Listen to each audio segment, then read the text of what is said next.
হজরত থানবী বিশাল বাহিনী লাগাইলেন যে ভাই তোমরা গিয়ে, হজরত মাওলানা জাফর আহমদ উসমানী ইত্যাদি ইত্যাদি, তোমরা গিয়ে কাজ করো, ওই অঞ্চলের মুসলমানদেরকে বলো তোমরা মুসলমানদের সঙ্গে থাকবা।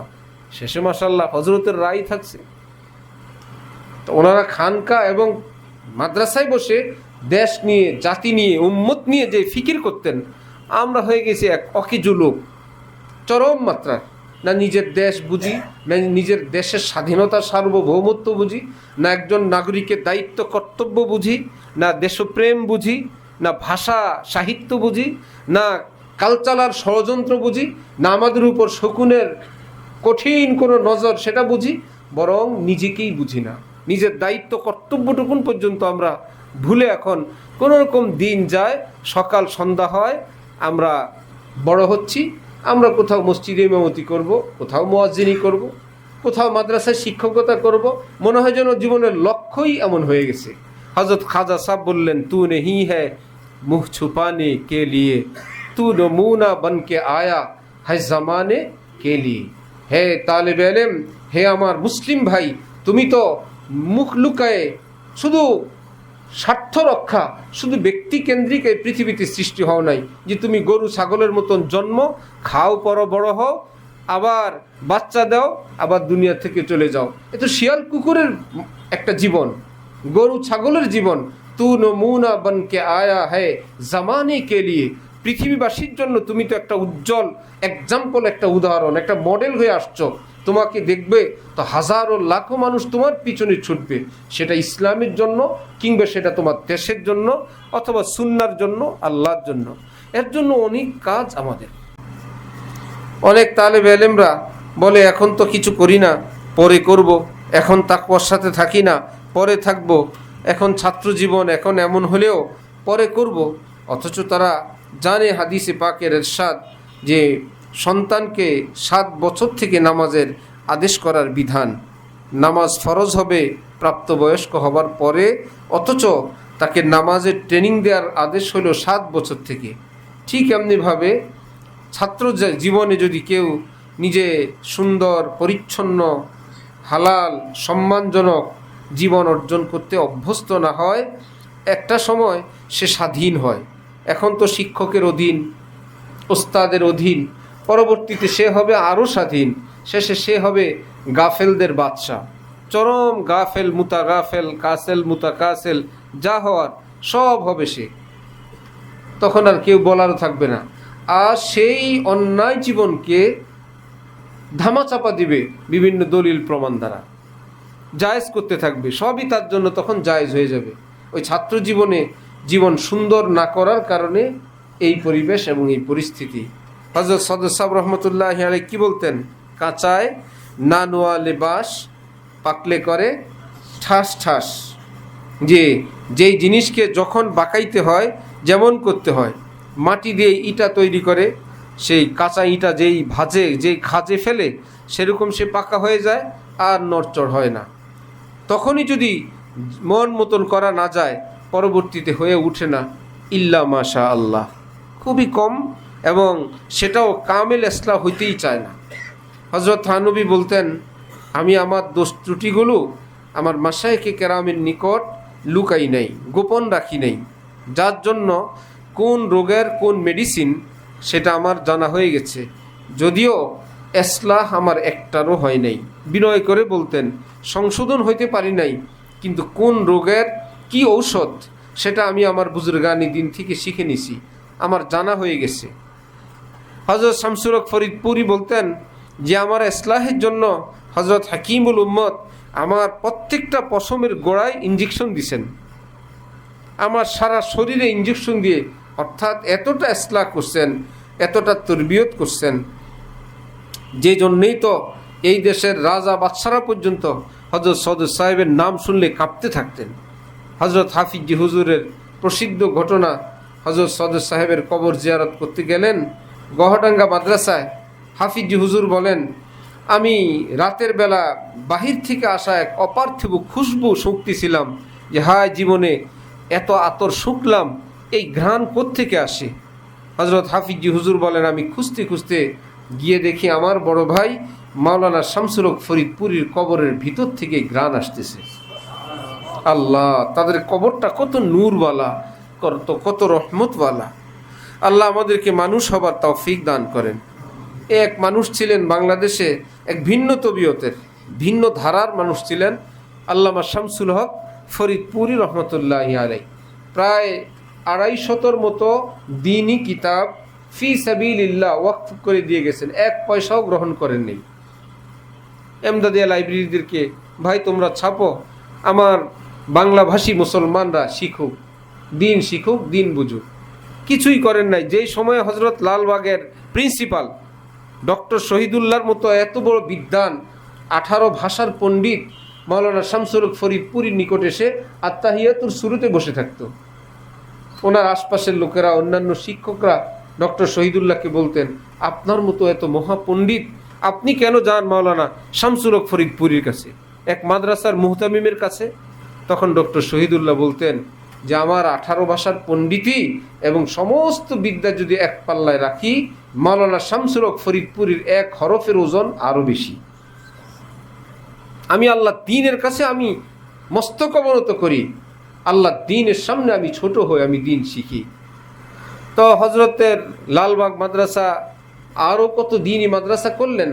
এক বেচারা এসে হজরতকে বললেন, আপনি তো ঢাকায় কিছু করলেন না, আপনি ঢাকায় একটা বাড়ি করবেন, এই জায়গাটা আমি আপনাকে দিলাম, হাদিয়া দিলাম, করবেন তো? ঠিক আছে, করব। সেই বাড়ি করলেন উনি ফরিদাবাদ মাদ্রাসা। সবটা ওনার ব্যক্তিগত জায়গা, মাদ্রাসার জন্য জায়গা না, ওনার নিজস্ব ব্যক্তিগত জায়গা। কি ব্যাপার, আপনি মাদ্রাসা করলেন, আবার তো একই। বললেন যে ভাই, এটাই তো আমার বাড়ি, এই বাড়ি আমি পরকালে গেলেও পাবো, আর দুনিয়ার বাড়ি করলে তো এখানেই থাকবে। এমন এক বাড়ি করলাম যেটা আমার বাড়িটা আমারই থাকবে, না হলে তো সেটা ওয়ারিসের হয়ে যাবে, অন্যদের হয়ে যাবে। আমি আমার একটা বাড়ি করলাম। ফরিদাবাদ মাদ্রাসা হজরত মাওলানা শামসুল হক ফরিদপুরী, যিনি সদর সাহেব নামে প্রসিদ্ধ, সে সদর সাহেবের ব্যক্তিগত দান। আজকে সেগুলোর চর্চা নাই, আলোচনা নাই। কারা করে গেলেন হাটহাজারি, কারা করলেন পটিয়া, কারা করলেন আমাদের ফরিদাবাদ, কারা করলেন সেই লালবাগ, কে শুরু করলেন দাওয়াত ও তাবলীগের এই খিদমত মেহনত। চর্চা না থাকার কারণে আমরা মনে করি যে আমাদের মতোই মানুষ। অনেক জেনারেল লোকেরা যেরকম মনে করে, ইমাম আবু ইউসুফ, ইমাম মোহাম্মদ, ইমাম আবু হানিফা কোনো মসজিদের ইমাম সব ছিলেন, এই কারণে ওনার নামের সঙ্গে ওনারা নাম। আমার ভাইয়েরা, নবী রসুল, সাহাবা, তাবিন, ওনাদের যেরকম এক নাম ছিল, ইসলামের মহামনীষীরা আল্লাহ পাক তাদেরকে এইরকম সুন্দর নাম উম্মতের মধ্যে দিয়েছেন। ইমামে আজম, ইমাম মালিক, তারা কোনো মসজিদের ইমাম না, ইসলামের ইমাম। তার মানে ইমামের মুক্তাদি যেরকম হয় হাজারো লাখো, ঠিক ইসলামের অনুসারীদের লক্ষ কোটি কোটি মানুষ তাদের ব্যাখ্যা বিশ্লেষণ অনুযায়ী কোরআনে পাক, হাদিসে পাকের উপর আমল করে। তো এইরকম সাধারণ মানুষ যেরকম জ্ঞান থেকে শূন্য, এরকম হজরত রশিদ আহমদ গঙ্গুহি, হাকিমুল উম্মত থানবী, হাফিজি হুজুর, আল্লামা আনোয়ার শাহ কাশ্মীরি, শেখুল হাদিস জাকারিয়া মনে করে এই যুগের শেখুল হাদিসের মতন আরেকজন শেখুল হাদিস, এই যুগের মুফতি সাহেবদের মতন আরেকজন রশিদ আহমদ গঙ্গুহি, এই যুগের পীর বুজুর্গদের মতনই আরেকজন আশরাফ আলী থানবী। তাদের কিতাবাদি, তাদের জীবনী, এগুলো শেখা দরকার, পড়া দরকার। এতে করে আমাদের জীবনের ভুল ভাঙবে। আল্লাহ আমাদেরকে দ্বীনের সহি বুঝ দান করেন। ভারত ভেঙে পাকিস্তান হবে একটা রাষ্ট্রীয় ব্যাপার, রাজনৈতিক ব্যাপার, কিন্তু হাকিমুল উম্মত মাওলানা আশরাফ আলী থানভী চাইতেন অবশ্যই মুসলমানের জন্য একটা আলাদা রাষ্ট্র হোক। এর জন্য তিনি যার পর নাই চেষ্টা ফিকির করতেন, টিম তৈরি করলেন, কাজ করো। শেষমেশ তো আল্লাহ পাক সেটা কবুল করলেন, কিন্তু ঝামেলা বাঁধছে সিলেট নিয়ে। সিলেট কি ভারতের অংশ হবে না পাকিস্তানের অংশ হবে? শেষমেশ কথা হলো সিলেটবাসী যেদিক থাকতে চায় সেটাই ফয়সালা হবে। এখন যারা ভারতপন্থী তারা সিলেটবাসীকে উদ্বুদ্ধ করেন, আপনারা বলবেন যে আমরা ভারতের সঙ্গে থাকতে চাই। হাফিজি হুজুর, মুফতি শফি সাহেব রহমতুল্লাহ আলাইহি সহ হজরত থানবী বিশাল বাহিনী লাগাইলেন যে ভাই তোমরা গিয়ে, হজরত মাওলানা জাফর আহমদ উসমানী ইত্যাদি ইত্যাদি, তোমরা গিয়ে কাজ করো, ওই অঞ্চলের মুসলমানদেরকে বলো তোমরা মুসলমানদের সঙ্গে থাকবা।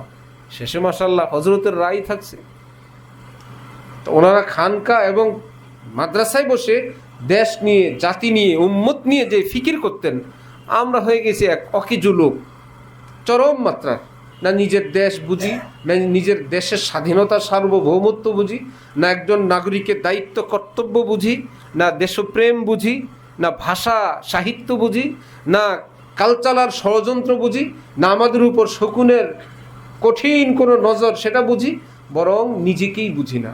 নিজের দায়িত্ব কর্তব্যটুকুন পর্যন্ত আমরা ভুলে এখন কোনো রকম দিন যায়, সকাল সন্ধ্যা হয়, আমরা বড় হচ্ছি, আমরা কোথাও মসজিদে ইমামতি করব, কোথাও মুয়াজ্জিনি করব, কোথাও মাদ্রাসায় শিক্ষকতা করব, মনে হয় যেন জীবনের লক্ষ্যই এমন হয়ে গেছে। হযরত খাজা সাহেব বললেন, তু নেহি হ্যায় মুহ ছুপানে কে লিয়ে, তু নমুনা বনকে আয়া হ্যায় জামানে কে লিয়ে। হে তালেব ইলম, হে আমার মুসলিম ভাই, তুমি তো মুখ লুকায়ে শুধু স্বার্থ রক্ষা, শুধু ব্যক্তি কেন্দ্রিক এই পৃথিবীতে সৃষ্টি হও নাই যে তুমি গরু ছাগলের মতন জন্ম, খাও, পরো, বড় হও, আবার বাচ্চা দাও, আবার দুনিয়া থেকে চলে যাও। এ তো শিয়াল কুকুরের একটা জীবন, গরু ছাগলের জীবন। তু নমুনা বনকে আয়া হ্যায় জামানে কে লিয়ে, পৃথিবীবাসীর জন্য তুমি তো একটা উজ্জ্বল এক্সাম্পল, একটা উদাহরণ, একটা মডেল হয়ে আসছো। তোমাকে দেখবে তো হাজারো লাখো মানুষ তোমার পিছনে ছুটবে, সেটা ইসলামের জন্য, কিংবা সেটা তোমার দেশের জন্য, অথবা সুন্নার জন্য, আল্লাহর জন্য। এর জন্য অনেক কাজ আমাদের, প্রচুর কাজ, হিউজ কাজ, অনেক দায়িত্ব। এই জন্যই নিচুতা, গাফলতি এবং উদাসীনতা এটা ছাড়া দরকার। পড়াশোনা তো একটা এই জীবনের একটা অংশ। ভাই যা করার সেটা পড়ি, সুন্দর হাতি লিখি, সুন্দর এলেম অর্জন করি, ভাষা শিখি, সাহিত্য শিখি, ভদ্রতা শিখি, শিষ্টাচার শিখি, সামাজিকতা শিখি। কাজ অনেক অনেক। আল্লাহ আমাদেরকে খুব তৌফিক দেন, আল্লাহ আমাদেরকে খুব কবুল ফরমান। এই জন্য মার্কাজুল ইহসানের স্লোগান কি? মার্কাজুল ইহসান দিনের তরে দেশের তরে। মনে আছে তোমাদের? সেটা যেন মনে থাকে। মার্কাজুল ইহসান দিনের তরে দেশের তরে। দেখো এখন সীমান্তে আমাদের বিজিবি ভাইয়েরা কয়েকজন শত্রুদের মোকাবেলায় গেলে স্থানীয় মুসলমানরা, শত শত মুসলমান সেখানে দিন রাত তারা পাহারা দিচ্ছে লাঠি হাতে, যে আমাদের দেশ রক্ষার জন্য আমরা 24 ঘন্টা পাহারা দেব। সাধারণ মানুষ, কৃষক, নারী, পুরুষ, জোয়ান, বুড়া, তো সবাই সেখানে। যদি আমরা সত্যিকার নাগরিক হই, যে দেশের যে কোনো স্বার্থে আমরা বুক পেতে দেশকে রক্ষা করব, চেষ্টা করব ইনশাআল্লাহ। আল্লাহ পাক আমাদেরকে তৌফিক দান করেন।